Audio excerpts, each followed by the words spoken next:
Hello दोस्तों, आपको जानकर अति हर्ष होगा कि आज मैं आपको अपनी कॉमर्स का एक जो कंटेंट है, महत्वपूर्ण कंटेंट माना गया है, जो कि आप देख पा रहे हैं कि ऑडिट लेखांकन एवं अंकेक्षण। हम आपको अकाउंटिंग एवं अंकेक्षण के बारे में बताएंगे। तो आज मैं आपको मुख्यतः सोर्स और फाइनेंस के बारे में बताऊंगा। तो चलो स्टार्ट करते हैं। इसका भाग है वित्त की सोर्स। किसी व्यवसाय की आवश्यकता। मैं आपकी जानकारी के लिए बता दूं कि वित्त सोर्स से तात्पर्य यह है कि अगर कोई भी व्यक्ति अगर बिजनेस करता है तो उसके लिए सर्वप्रथम पूंजी की आवश्यकता होती है, और जिस भी साधन से वह पूंजी को कलेक्ट करता है तो वह वित्त का सोर्स कहलाता है। जिसके माध्यम से वह वित्त प्राप्त करता है तो वह उस व्यक्ति के लिए वित्त का सोर्स बन जाता है। अर्थात किसी व्यवसाय की स्थापना व सफल संचालन के लिए वित्त की आवश्यकता होती है। जैसे कि मैंने बताया कि अगर हम किसी प्रकार का व्यवसाय करते हैं तो उसके सफल संचालन के लिए पर्याप्त पूंजी की आवश्यकता होना अनिवार्य है। यदि हमें सफल व्यवसायिक संचालन के लिए पर्याप्त पूंजी की आवश्यकता अनुसार अगर हम कम पूंजी का इस्तेमाल करेंगे तो हमारा व्यवसाय सफल ऑपरेटिंग में बहुत सी समस्याएं उत्पन्न करेगा। जैसा कि आपको बताया गया है कि प्रत्येक साधन जहां से व्यवसाय को यह वित्त उपलब्ध हो सकता है वह सोर्स ऑफ मनी कहलाता है। देखिए, अब सोर्स के आधार पर सोर्स को समय के आधार पर बांटा गया है। समय के आधार पर वित्त के सोर्स को दो भागों में विभाजित किया गया है। फर्स्ट बताया गया कि अल्पकालीन वित्त के सोर्स अर्थात मैं आपको बताऊं कि अल्पकालीन सोर्स से तात्पर्य यह है कि वह वित्त जो हमें 12 महीने के लिए दिया जाता है या फिर हम के 12 महीने के लिए उपयोग में लेने को कहा जाता है, तो हमारे लिए वह अल्पकालीन शॉर्ट टर्म फाइनेंस सोर्स होता है। वित्त के ऐसे साधन जो अधिकतम 12 महीने तक की अवधि के लिए वित्त उपलब्ध कराए अल्पकालीन सोर्स कहलाते हैं। ठीक है दोस्तों, तो अभी चलते हैं। सेकंड पॉइंट बताया गया दीर्घकालीन वित्त सोर्स, अर्थात जो वित्त 12 महीने से अधिक के लिए हमें प्राप्त होता है तो वह दीर्घकालीन long term finance, long term money, source of long term money कहलाते हैं। ठीक है, बताया गया कि ऐसे साधन जो 12 महीने से अधिक की अवधि के लिए धन उपलब्ध कराए दीर्घकालीन वित्त स्रोत कहलाते हैं। ठीक है दोस्तों, अब चलते हैं। अगर हम बिजनेस करते हैं तो हम अपने पूंजी की आवश्यकता अनुसार हमारे कंपनी में इतना हमारे कंपनी को चलाने के लिए इतनी पूंजी की आवश्यकता होती है कि एक व्यक्ति उस पूंजी को वहन नहीं कर सकता। इस कारण हम अपनी कंपनी की पूंजी को छोटे छोटे भागों में डिवाइड कर देते हैं, और उन डिवाइडेड अंशों को जो व्यक्ति खरीदता है वह उतने ही अंशों का मालिक बन जाता है, अर्थात हम कहें कि स्वामी बन जाता है। तो बताया गया कि स्वामित्व के आधार पर वित्त के स्रोत निम्न प्रकार के हो सकते हैं। स्वामियों की पूंजी और उधार ली गई पूंजी, ये मुख्यतः 2 पॉइंट बताए गए हैं। तो हम फर्स्ट पॉइंट स्टडी करते हैं। स्वामियों की पूंजी। बताया गया कि व्यवसाय के मालिकों द्वारा लगाई गई पूंजी स्वामियों की पूंजी होती है। यह निम्न प्रकार की हो सकती है। देखिए दोस्तों, जैसा कि मैंने बताया कि जब कंपनी जब भी अपना ऑपरेटिंग साइकिल चलाती है तो उसके लिए अपनी पूंजी को छोटे छोटे अंशों में डिवाइड कर देती है, और जो भी उन अंशों को खरीदता है वह उतने ही अंशों का मालिक बन जाता है। ठीक है दोस्तों, तो हम आगे चलते हैं। स्वामी पूंजी का दर पर शेयर कैपिटल रेशो और रिटर्न अर्निंग रेशो, हम इसके बारे में आगे अध्ययन करेंगे। इससे बताया कि फर्स्ट अंश पूंजी, वैसे संस्थाओं में सबसे बड़े प्रारूप को कंपनी कहा जाता है। कंपनी की कुल पूंजी को स्वामियों द्वारा अपने साधनों से लगाई गई पूंजी अंश पूंजी कहलाती है। ठीक है दोस्तों, जो भी कंपनी होती है उसका एक स्मॉल प्रारूप न होकर एक बिग प्रारूप होता है, बड़ा उद्देश्य होता है, जो मोस्टली अधिक धन प्राप्त करने के लिए मुख्य उद्देश्य मानते हुए एक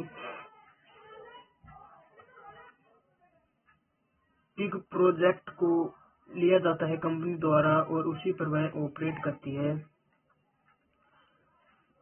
तो अर्थात कहने का मतलब यह है कि कंपनी का एक बड़ा प्रारूप होता है।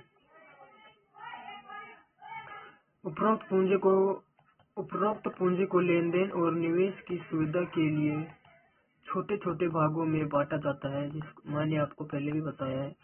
ये एक भाग एक अंश कहलाता है, अर्थात जितने भागों में डिवाइडेड करते हैं उस प्रत्येक डिवाइडेड भाग को हम एक अंश कहते हैं।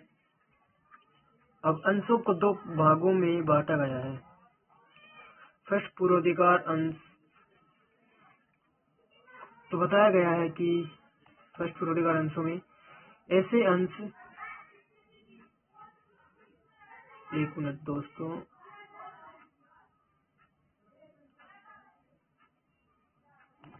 ऐसे अंश जिसके पास निम्न दो पूर्वाधिकार हों, चलते हुए व्यवसाय में समता अंशधारियों से पूर्व लाभांश प्राप्ति का अधिकार, व्यवसाय के समाप्त होने पर समता अंशधारियों से पूर्व पूंजी प्राप्त करने का अधिकार। देखिए दोस्तों, जब भी कंपनी ऑपरेटिंग साइकिल में आती है तो जो भी उसके पूर्वाधिकार और समता अंश शेयर होल्डर होते हैं, सर्वप्रथम कंपनी का अधिकार या फिर उत्तरदायित्व होता है कि वह पूर्वाधिकार अंशों को समता अंशधारियों से पहले लाभांश प्राप्त कराए। ओके दोस्तों, अर्थात सर्वप्रथम पूर्वाधिकार अंशों को लाभांश दिया जाएगा।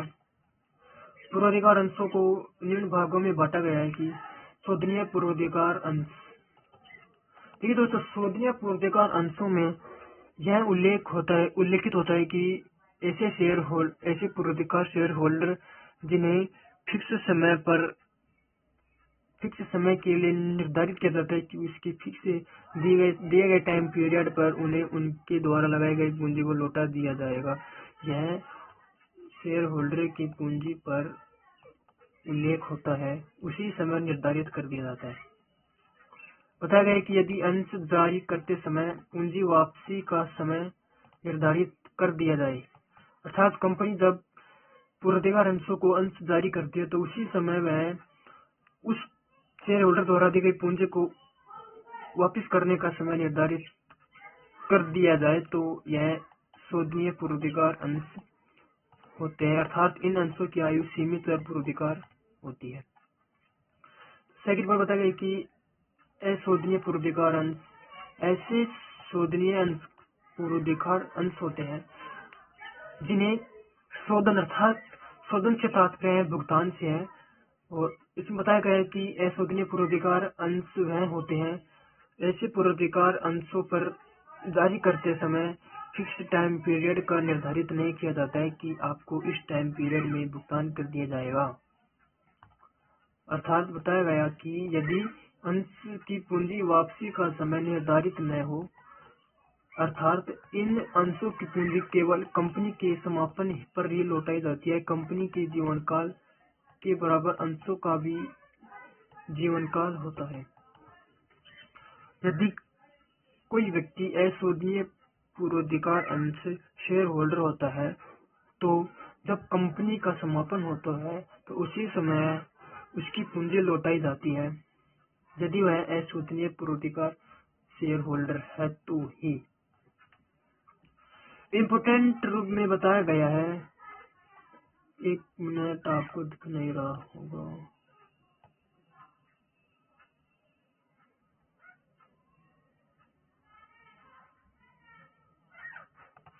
बताया कि भारतीय कंपनी अधिनियम के अनुसार भारत में अशोधनीय अधिमान अंशों का जारी नहीं किए जा सकते हैं। कंपनी अधिनियम के अनुसार इन अंशों की अधिकतम आयु 20 वर्ष रखी गई है। देखिए दोस्तों, 20 वर्ष रखी गई है। यदि भारतीय कंपनी एक्ट के अनुसार भारत में अशोधनीय अधिमान अंश जारी नहीं किए जा सकते, लेकिन इनकी जो आयु है 20 वर्ष हो सकती है। अधिकतम आयु 20 वर्ष हो सकती है। ओके दोस्तों, आगे चलते हैं। संचयी अधिमान अंश, इसके बारे में बताया गया है कि 1 मिनट, यदि किसी वर्ष पर्याप्त लाभ उपलब्ध न होने के कारण अधिमान अंशों को लाभ नहीं दिया जा सके, लेकिन उस वर्ष का लाभांश समाप्त करने के स्थान पर संचित करके रखा जाए, तो भविष्य में लाभ उपलब्ध होने पर वर्तमान लाभांश जोड़ के साथ बकाया लाभांश जोड़ कर दिया जाए, तो ऐसे अंश संचयी अधिमान अंश कहलाते हैं। कहने का तात्पर्य दोस्त यह है कि शेयर संचय अधिमान अंश वह होते हैं यदि पूर्वाधिकार शेयर होल्डर को उसकी फिक्स प्रतिशत के आधार पर यदि डिविडेंड नहीं मिलता है, या फिर कंपनी को लाभ अर्निंग बहुत कम होती है जिससे उसको पर्याप्त लाभ का भुगतान नहीं कर पाती है, तो न किए गए भुगतान लाभ को संचित रूप में अगले वर्ष के लिए रख लेती है। जब भी वह नेक्स्ट ईयर उनको डिविडेंड दिया जाता है तो उसके संचित लाभांश को जोड़कर भुगतान किया जाता है।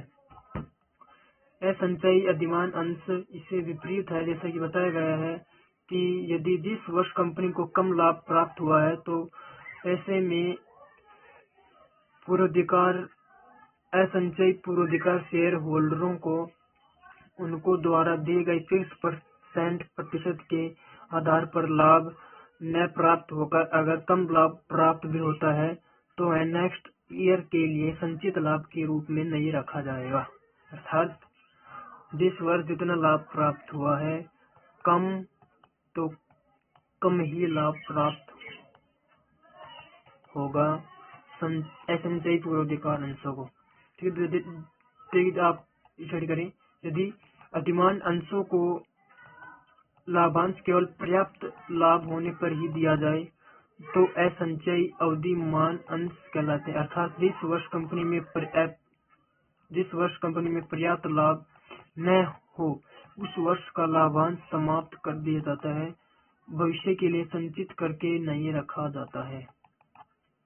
तो दोस्तों, प्रतिभागी अधिमान अंश, जैसे कि बताया गया है कि यदि समता अंशों को स्थायी दर से लाभांश देने के बाद शेष लाभ को अधिमान अंश पुनः हिस्सा प्राप्त करने का अधिकार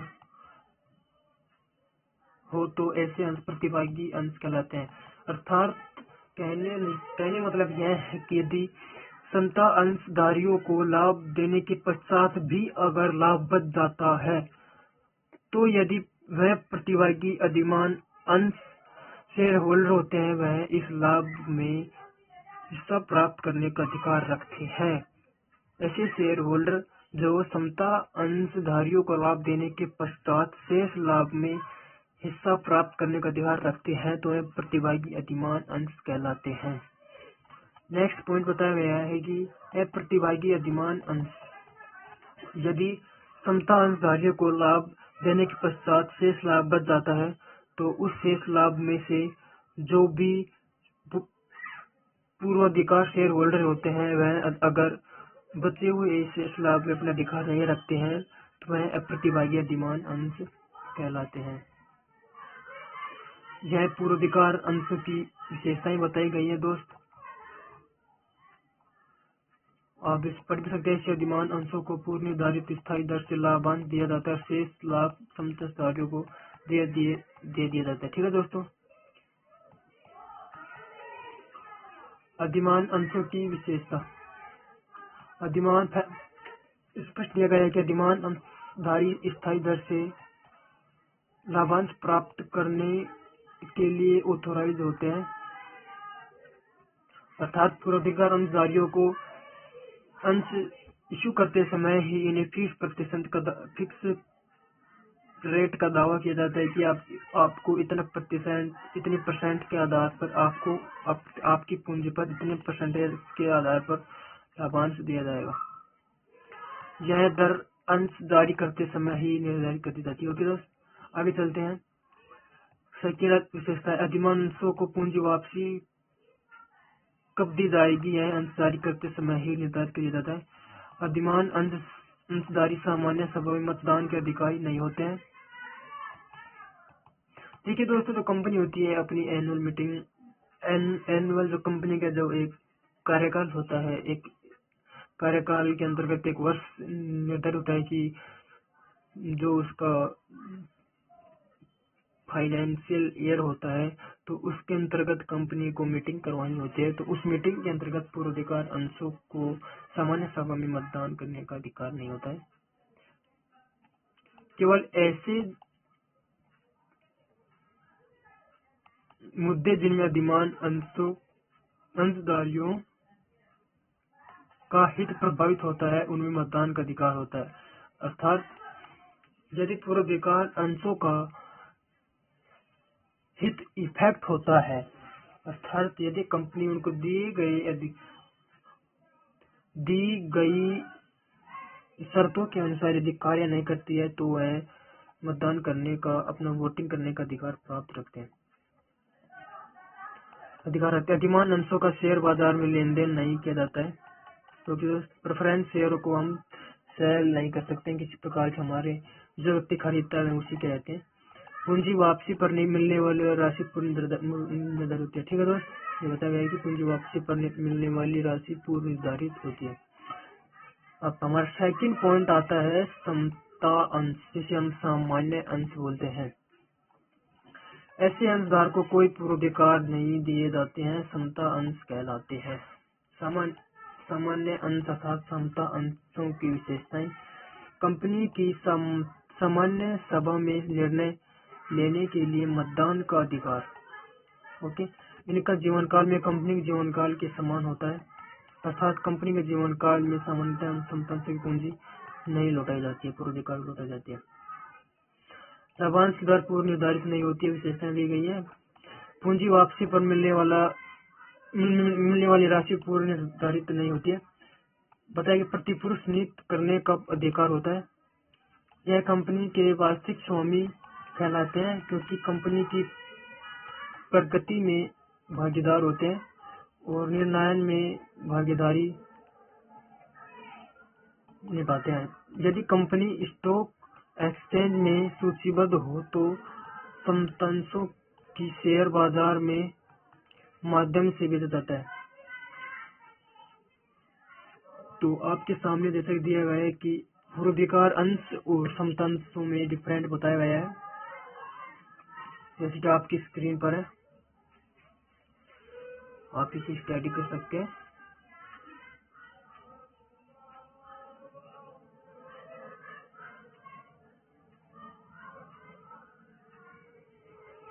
आशा करता हूँ कि आप समतांश और पूर्वाधिकार अंशों में अंतर भी समझ चुके हैं।